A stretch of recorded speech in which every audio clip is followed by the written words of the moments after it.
इंसान सबसे कुशल और बुद्धिमान प्राणी है। उसके पास वो सब कुछ है जो बेहतर बनने के लिए किसी को चाहिए होता है। इसके बावजूद वो शिकायत करता है। उसे शिकायत रहती है कि उसके पास साधन नहीं है, जरिया नहीं है, मौके नहीं है, वगैरह वगैरह। आज हम आपके लिए एक ऐसे शख्स की जिंदगी का उदाहरण लेकर आए जो पैदा ही अभावों के साथ हुआ, लेकिन आज दुनिया का सबसे ज़्यादा पढ़ा जाने वाला लेखक, कोच और मेंटर है। अगर हमारे कोई एक हाथ भी काट दे तो हम यह सोचकर ही परेशान हो जाएंगे कि ज़िंदगी किस प्रकार चलेगी। लेकिन दुनिया में एक इंसान ऐसा भी है जिसका जन्म से ही ना हाथ है और ना ही पैर, और फिर भी यह लोगों के लिए प्रेरणा बना हुआ है। आइए जानते हैं ऐसे ही एक शख्सियत के बारे में जिसका नाम निक वुजेसिक है। निक वुजेसिक एक ऐसी शख्सियत है जिनकी स्टोरी सुनने के बाद आप अपने बारे में निराश होना छोड़ देंगे। अगर आपने किसी काम को लेकर हार मान ली है तो आपके अंदर फिर से एक जोश भर जाएगा। निक वो शख्स हैं जिनके दोनों हाथ नहीं है, लेकिन अपनी किस्मत उन्होंने खुद लिखी। दोनों पैर भी नहीं है, लेकिन आज वो सफल लोगों की लिस्ट में है। निक बहुत ही कमाल की लाइन कहते हैं। वो कहते हैं, अगर आपके साथ चमत्कार नहीं हो सकता तो खुद एक चमत्कार बन जाइए। आज निक एक सफल मोटिवेशनल स्पीकर, एक्टर और ऑस्ट्रेलियाई प्रचारक के रूप में जाने जाते हैं। निकोलस जेम्स वुजेसिक का जन्म 4 दिसंबर 1982 को हुआ था। जन्म से ही निक टेट्रा अमेलिया सिंड्रोम के साथ पैदा हुए। टेट्रा अमेलिया सिंड्रोम एक दुर्लभ बीमारी है जिसमें हाथ और पैर शरीर में नहीं होते हैं। उनकी आत्मकथा के अनुसार जन्म के बाद उनकी मां ने उन्हें देखने या उन्हें पकड़ने से मना कर दिया। जब नर्स ने निक को उनकी मां के सामने रखा, उस समय उनकी मां ने बेटे को बिना किसी अंग के देखकर उल्टी कर दी थी, लेकिन उन्होंने यह सब भगवान की इच्छा मानकर निक को अपना लिया। जन्म के समय उनके पैर की उंगलियां चिपकी हुई थी, जिन्हें अलग करने के लिए एक ऑपरेशन किया गया था ताकि वह उन्हें किसी चीज को पकड़ सके।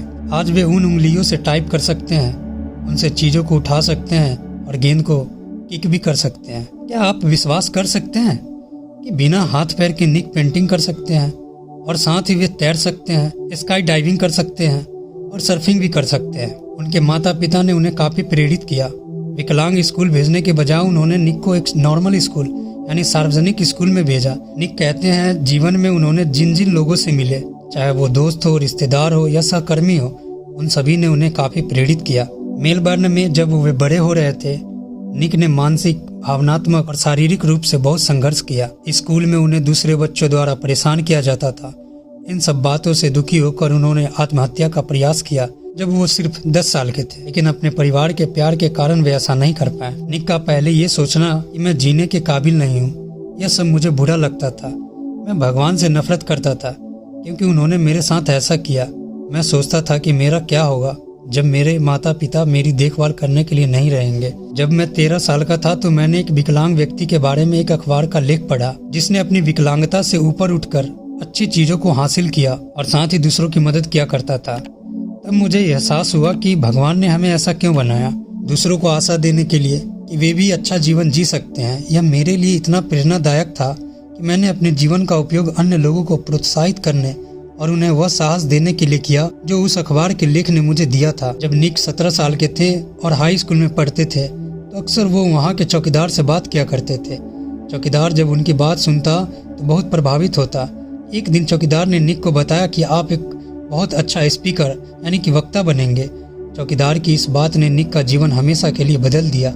निक ने फैसला किया कि वो अपनी कहानी से दूसरे लोगों को प्रोत्साहित करेंगे। निक ने कुछ दोस्तों की मदद से यह खबर फैला दी कि निक भाषण देंगे। निक ने 6 छात्रों के सामने अपना पहला भाषण दिया। वो 6 छात्र बहुत प्रभावित हुए, वो उनके फैन बन गए। धीरे धीरे उनके प्रशंसकों की संख्या बढ़ गई। निक ने एक नॉन प्रॉफिट संगठन लाइफ विदाउट लिम्स की स्थापना की जिसमें वो अपनी कहानी से लोगों को मोटिवेट करते थे और उन लोगों के खिलाफ अभियान चलाने थे जो दूसरे लोगों के साथ गुंडागर्दी करते थे। सन 2008 में निक की मुलाकात एक लड़की से हुई जो उनकी मोटिवेशनल स्पीच से बहुत प्रभावित हुई। दोनों में प्यार हुआ और उन्होंने 4 साल बाद शादी कर ली।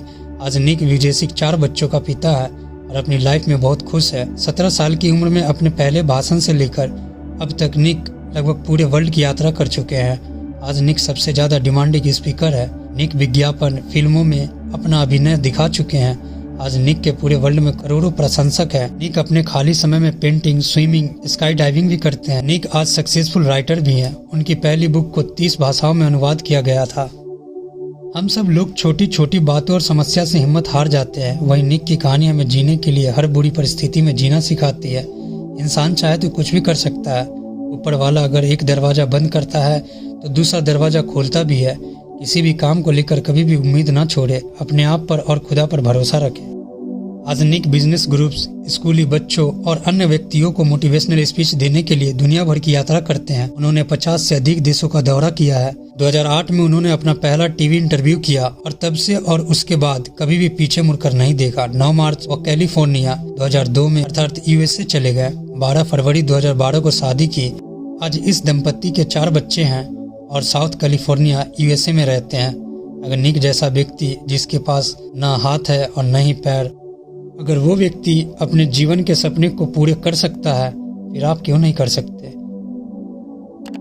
दोस्तों, अगर कहानी अच्छी लगी हो तो प्लीज़ वीडियो को शेयर कर दे, लाइक कर दे और चैनल को सब्सक्राइब कर दे। धन्यवाद।